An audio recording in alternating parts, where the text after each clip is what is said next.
faites comme chez vous, en cuisine. En cuisine chez vous aujourd'hui, Marie Dubois, on vous retrouve et on se glisse derrière vos fourneaux pour votre recette que vous nous avez sélectionnée aujourd'hui. Et je dis votre parce que c'est votre gratin dauphinois aujourd'hui. C'est mon gratin dauphinois. Bonjour Julien, bonjour à tous les auditeurs. Oui, j'ai choisi cette recette toute simple, mais avec quelques petits secrets, vous allez voir. Ah oui. En particulier parce que ma maman est dauphinoise. Voilà, d'ailleurs, mes parents vivent aujourd'hui dans son village natal à Villard-de-Lans, à côté de Grenoble. Et même si on a tous grandi, mes frères et sœurs et moi, dans le nord de la France, c'est vraiment un classique de la famille. Et de beaucoup de familles, à mon avis. Et de beaucoup de familles, exactement. Donc cette recette, je voulais aussi la partager avec les auditeurs et les auditrices parce qu'effectivement, elle est très connue, elle est appréciée de tout le monde et elle est très simple. Moi, personnellement, je ne sais pas vous, j'aime bien faire des plats sans recette. Mais c'est des plats simples, c'est des plats sans prise de tête, c'est très convivial. Et donc, on passe derrière les fourneaux avec vous. La recette, dites-nous, parce que c'est simple à faire, mais il faut quand même une petite recette. Oui, il faut quand même une petite recette. Voilà. Alors, il faut des pommes de terre, ça, je pense que tout le monde le C'est sait. la base. Alors, moi, j'aime bien que le gratin dauphinois colle. Donc, je prends des pommes de terre à frites, genre binge, voyez, parce que ça permet, quand on sert le gratin dauphinois, que les pommes de terre s'effondrent pas dans l'assiette. Voilà. Je vois. Mais bon, c'est une question de goût. Voilà.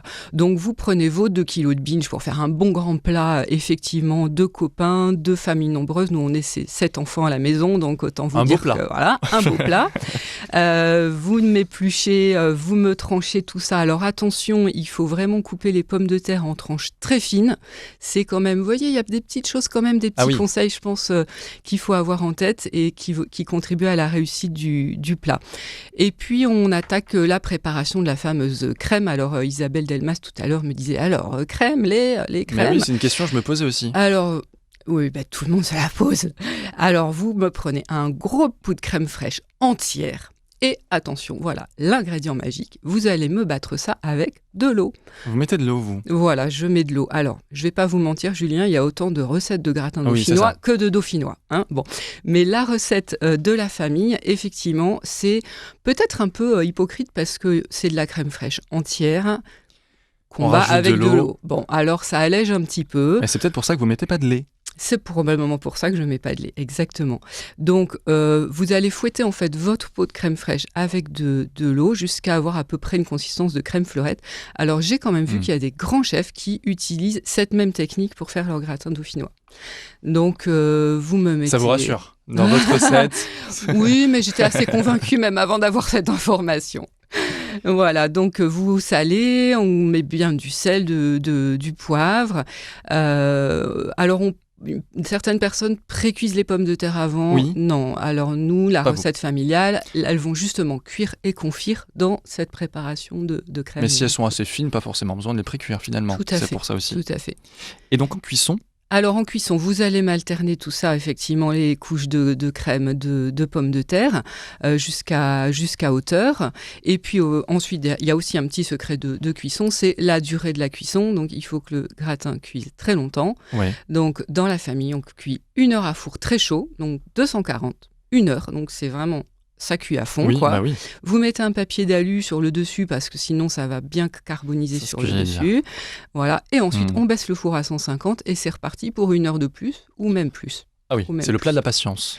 Oui, ou simplement, vous savez, c'est les recettes dans les familles, on dit on met le gratin au four et on part à la messe et quand on revient, on mange. Voilà. Exactement. Donc voilà, à la fin, vous pouvez enlever le papier d'alu sur le dessus pour que ça colore quand même un petit peu, c'est plus joli.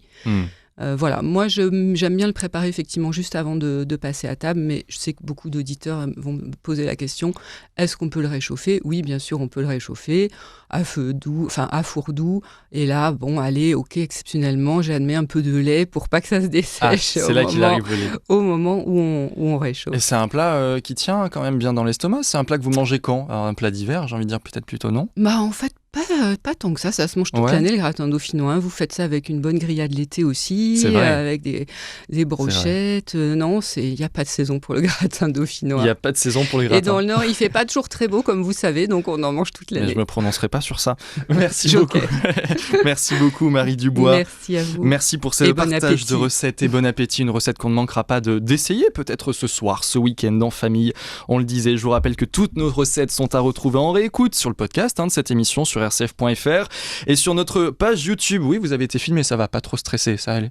Ça s'est bien passé? J'ai oublié. Vous avez oublié la caméra. Eh bien, vous avez été filmé et on vous retrouvera sur notre page YouTube RCF Bordeaux. Vous pourrez retrouver les vidéos et les chroniques cuisine, les partages de recettes de cuisine de tous nos intervenants dans cette émission. Merci beaucoup.